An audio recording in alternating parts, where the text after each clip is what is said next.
Welcome to the Talking Michigan Transportation Podcast. I'm Jeff Cranston.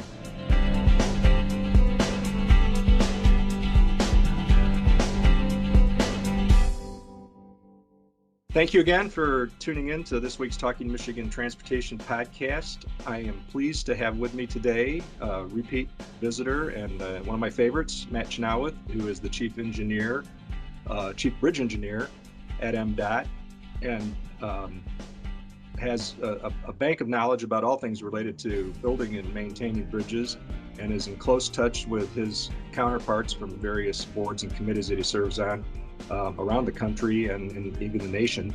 So we're going to talk today about the perils of the falling ice on the Mackinac Bridge, why this seems to be an increasing phenomena, and what can be done about it. Later, I'll be talking with James Lake, who is the MDOT Media Relations representative in the North region and has been dealing with a lot of the media questions about the Mackinac Bridge closures because of this ice falling, and has done an outstanding job on Twitter answering questions and explaining this. But first, Matt, thank you for taking time to be here. Yeah, thank you, Jeff. Thanks for having me again. So talk first, if you could, just offer some basic explanation of what we're seeing on the Mackinac Bridge, and it goes on other bridges, obviously, but why the ice melts and big chunks come crashing down. Yeah, so for the Mackinac Bridge, you have two main, accumulators of ice, right? Just like on your house that collects snow or anything like that. So you have the towers, which have a lot of vertical surface. They also have a lot of horizontal surface. And then you also have the main cables. Now, the main cables are circular, and water will, hit the cables, and then it will run, and then it will eventually freeze. And keep in mind, the towers themselves, the top of the towers are 300 some feet above the deck level. So temperatures and wind are much different. Those conditions are much different than they are at deck level and then at the level of the straits. And so, through changes in temperature, obviously water is going to fall. You're going to have humidity in the air. You're going to have snow, and that creates what's called ice accretion, which is a big issue on long span bridges in general in cold climates. We're dealing with it right now in the design of the Gordie Howe Bridge. There are many Canadian long span bridges where they're considering retrofits for ice mitigation. It's happening in Ohio. It's happening at all the bridges in Manhattan that are managed by the New York, New Jersey Port Authority. And so you get this freezing of the water turning into ice. And then, right now, because the state is trying to enter spring, we are still going above and below, 32 degrees on a regular basis. And as the elements of the bridge warm, these sheets of ice come off, and this is something that we've been tracking for a number of years.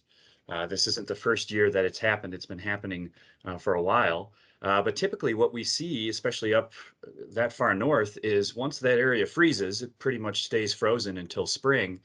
But what we're seeing right now are these cycles of freeze-thaw, and that's causing the ice to come off in large chunks. Yeah, so this is, not unlike the increased flooding, the deluges that we're seeing that are overwhelming our pump stations and closing freeways in Metro Detroit, or the high water lapping away at roads in our many shorelines. I mean, this is all part of a volatile climate, and I guess people can debate whether they want, whether the Earth is warming, even though science says it is. Those are definitely factors here. So what we have to do is deal with the reality of that. And this isn't unique to Michigan. So there's speculation that it must be related to, you mentioned the northern Michigan location and extreme cold and the winds in the straits. But you've talked to others in other states and provinces that have wrestled with this too. And in fact, you mentioned Toledo. That's not the big bridge that people might be familiar with on I-280. Is a cable stay, similar design to the Gordie Howe International Bridge, not a suspension bridge like the Mackinac Bridge, but they've got issues they've had to mitigate too, right? That's correct. Yeah, from early on when that bridge was open, the Veterans Memorial Skyway there in Toledo, it's I-280 over the Maumee River. They had instances where they had to close that bridge because of ice coming off of the stay cables and the tower. And they put forth a study to look at ways that they can mitigate ice. And we did something similar years ago on Mackinac. We looked at a bunch of different things, sort of some industry practices, some innovative things that we could do. One of them was to, try to heat the towers. Well, keep in mind those towers on the Mackinac Bridge, there's two of them, and each of them is the equivalent of a 30-story building. So think about the infrastructure that would be needed to just heat those towers just enough, not 70 degrees, but just enough to prevent ice from forming. There was discussion about running, a small current through the towers. That has its own issues because stray current can cause corrosion. That one comes up a lot, Matt, as you probably know from all the armchair engineers. That one, like, why don't you just, run some current through it? Yeah, so and that is plausible, and it's been done in the past on smaller scales. Like for example, that's called cathodic protection, and what it means is you run a current through, and the current has to be strong enough to prevent the corrosion cell from forming. But when you have a bridge that is all steel, like the Mackinac Bridge, that current can go anywhere, and you can create a corrosion cell, which is a huge risk, right? That's why we coat the bridge. That's why we paint the bridge, is to protect it from corrosion. The other ice mitigation technique is how we shape the elements where water pools. So, for example, on Gordie Howe, the stay cables themselves, the sheathing that we're going to put on it has corrugations, and it's not perfectly circular, so that when water hits, it descends faster than it would if it were circular, and then these corrugations break up. If there is going to be formations of ice, these corrugations would break up the size, and it would result in smaller pieces of ice that would fall and go unnoticed. We looked at something like that for Mackinac for the main cables, but again, you have these very large round main cables with the secondary suspender cables coming off at regular intervals. And to put some sort of different shape on that, some sort of sheathing with a different shape, just becomes a very, very difficult and expensive endeavor. So there are things that we've looked into. It's not like we're just standing by and saying, well, it freezes, that's it. We've looked into certain things. It's just been, somewhat cost prohibitive. So what do you hear from your counterparts? Have you talked to anybody that faces the similar issues with, lack of alternatives? I mean, it's not like you can just put a sign up that says Mackinac Bridge closed, seek alternate route, so. Yeah. So for example, for the New York, New Jersey Port Authority, they've just what I've explained. They've looked into different types of shapes that can break up the ice and stuff like that. And when you're in downtown Manhattan, you can't afford to close a bridge either. So some of these things are very much on the cutting edge. They're being tested and they're being tried. Like I mentioned on the Gordie Howe, we're doing what's called a passive ice mitigation technique, which is the shapes of things. But we also looked at active ice mitigation. And we looked at, okay, what if we had chains or some sort of little robots that could run up and down the stay cables and break up the ice or prevent ice from forming. We also looked at a system. We actually provisioned a system and tested it, and we're not going to build it on the bridge, but we're going to have the bridge is going to be built such that this could be added later in the bridge's life, where we put rotational motors over at the ends of the cable stays, and it rotates the sheath at a rate of 1 or 2 feet per second in rainy and icy conditions to prevent any ice from forming. Again, something like that added significant cost to the project, so we decided not to do it, but the infrastructure will be there to if WDBA chooses to do it in the future. Is there a way to capitalize on drone technology? Well, yeah, there could be, Jeff, but when you're talking, so on Gordie Howe, we're going to have 204 stay cables, all at different angles, And you'd have to have an army of drones out there, and then what could those drones do, right? Do you put a cutting head on the drone to try to cut ice away, and then is it possible that something could happen and you could damage the sheathing that protects the stay cables? There's a lot of technical details that would have to be worked out. Yeah, that does sound risky. So when you talk about the costs, MDOT officials obviously have a user delay cost model, and folks at the Mackinac Bridge Authority certainly know the cost of delays, not to mention the frustration. So how do you balance that against the costs of solutions and the dangers of not closing the bridge?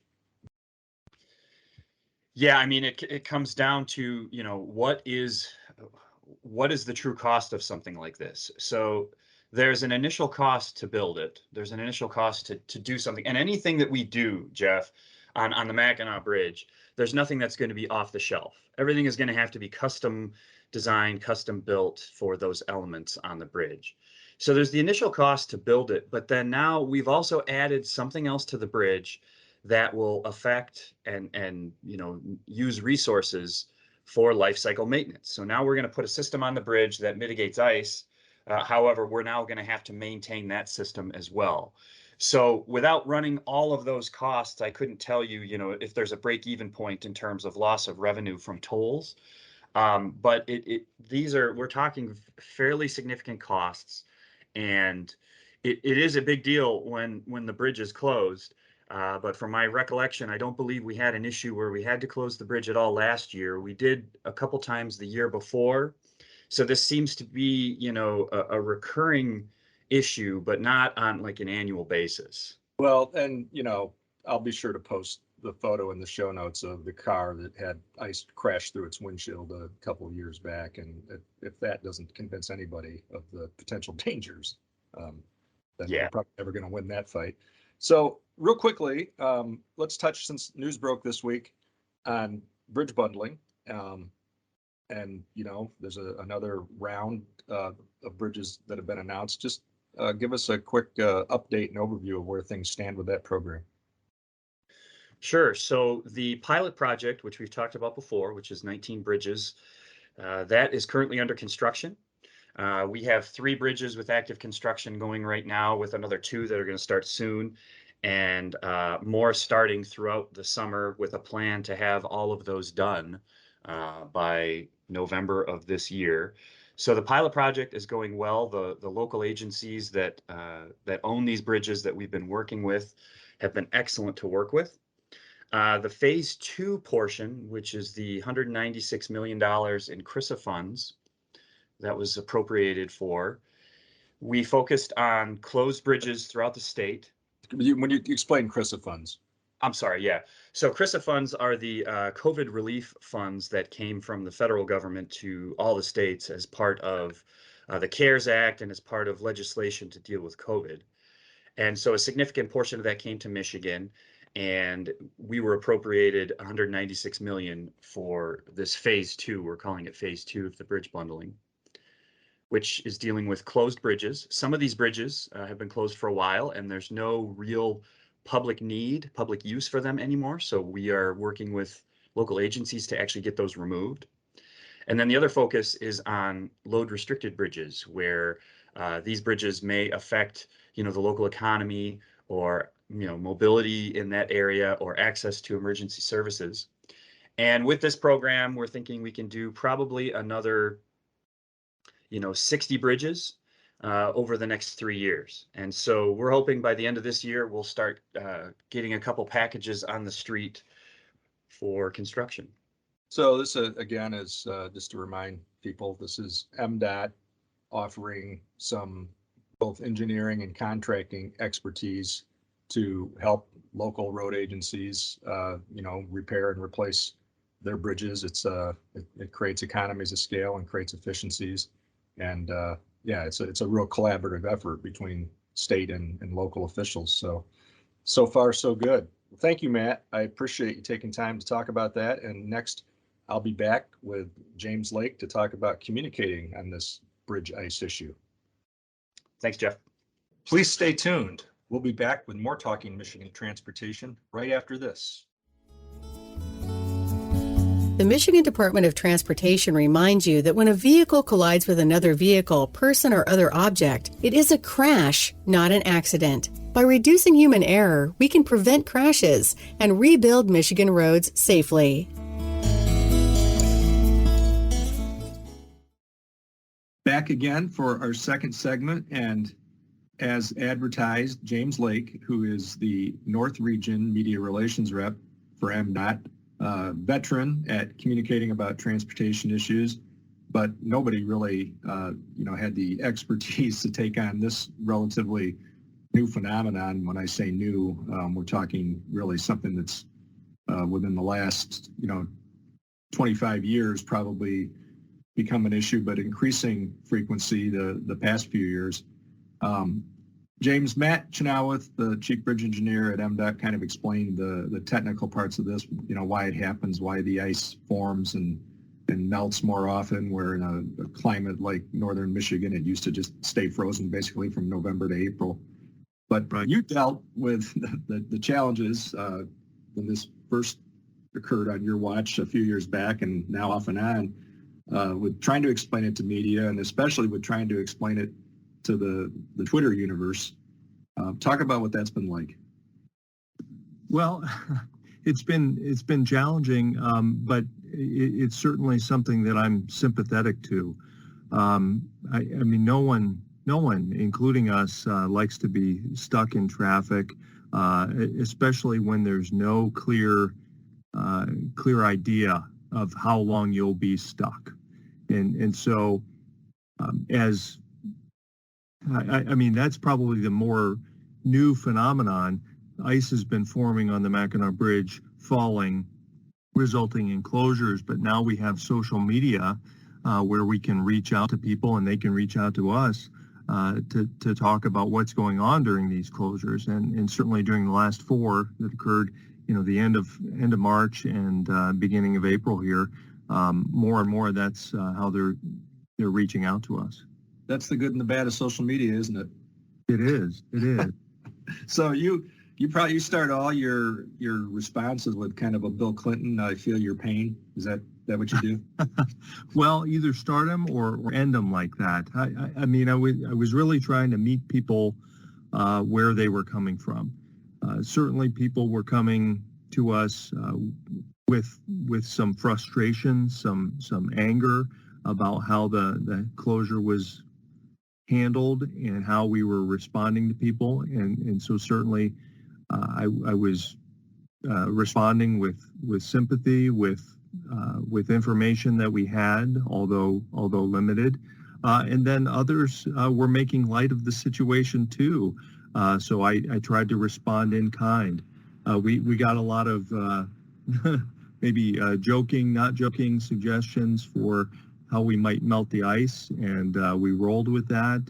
I think had some laughs together, and by and large, people were pretty understanding. When we shared information, particularly images, videos of what the falling ice looks like out by the towers when it hits that bridge deck, I think we got a lot more understanding of why we needed to close the bridge. Yeah, absolutely. And you've heard my analogy. I equate it to sitting on the tarmac and wondering why the plane's not taking off. And for a long time, the airlines were not very good about updating you and letting you know what's going on. And they've gotten better at it. And it goes a long way. It really takes down the temperature when people are just like, okay, now I know why we're delayed and what they're trying to do to fix it. So yes.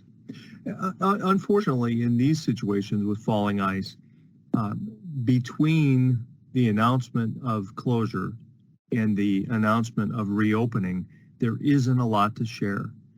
We can't make accurate predictions as to how long that closure will last, so that's frustrating for people. But we did our best to share regular updates, what bridge staff were doing, sharing temperature information, what the winds were doing out there, just confirming that ice was continuing to fall. And then both these last two closures, this past Saturday and Sunday, bridge staff were out in fully loaded plow trucks doing their best to shake the remaining ice loose from the cables. How effective is that? Well, it depends on the day and it depends on the other conditions. When they did it on Saturday, they weren't seeing many results. Sunday, which ended up being a little bit warmer, maybe a little bit more sun, it seemed to be quite a bit more effective. So it's one tool, but it has to be supported by the weather conditions that they're seeing in the straits. So you just have to turn up the sun. Right. No, And I weren't able to do that this weekend. no, I think you're right. For the most part, people get it, but the people that are stuck, they're the ones that, they're probably not in a laughing mood. So those are the ones that you wish they could all be following the Twitter feed at least and getting at least that much information. There's only so much you can do on the message boards, and if you're not right next to one, you're not going to see that anyway. What do you think going forward? You would advise people, to just know maybe that certain times a year, March and April, that this is a phenomena that could be occurring. Right. Well, we're gonna do a better job of getting the word out ahead of time to let people know of this possibility in case they weren't aware before. As you say, it's kind of late winter, early spring when we get those thaws during the daytime, refreezing at night that seem to result in these back-to-back closures.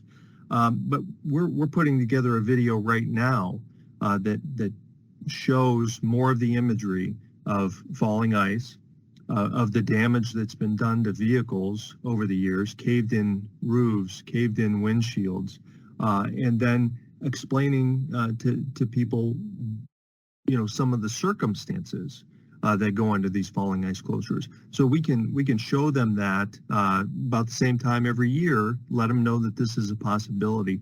We're also going to, once we're aware that ice is forming on those upper cables and tower components, we're going to start putting out a warning after that happens so that people are aware that a falling ice closure, while not certain, is likely in the coming days. Kind of like conditions are right for a tornado. Right. Yep. The warning versus watch conditions, the conditions that are right for falling ice closure, and then people can make their own decision as to whether they want to proceed and run the risk of getting stuck, or maybe reschedule their plans if they're flexible. Well, I should say too that with what's going on with the climate and with the earth and the more volatile weather that we're seeing, that it isn't just March and April. This could occur just about any time between November and April. Yeah, those midwinter thaws, because we have in the past several years had closures in January, closures in February, so not exclusive to these spring months. So today's April 7th. How much ice is still up there? Right now, I don't believe there's any, or there isn't any, of significance. And usually the amount of ice that results in a closure, we're talking about a thick coating, somewhere between a quarter of an inch, half an inch, or more, that when it comes down is of significant weight and can damage vehicles. But we've got pictures of chunks of ice that are as big as a loaf of bread. And it's remarkable that they've survived that 300-foot plunge from the top of the towers down to the top of the deck.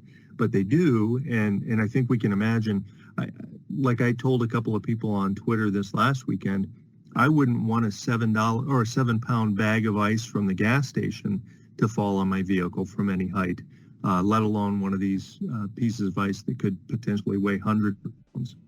Good analogy. Excellent. Well, thanks, James, for taking time to explain this and for all your good work communicating with the media and other people, and especially on the Twitter feed over the weekend. I think it's greatly appreciated and it helps. My pleasure. Thank you again for listening to this week's edition of the Talking Michigan Transportation Podcast. I would like to thank Randy Dubler and Corey Peedy for engineering this week's podcast. To subscribe to show notes and more, go to Apple Podcasts and search for Talking Michigan Transportation.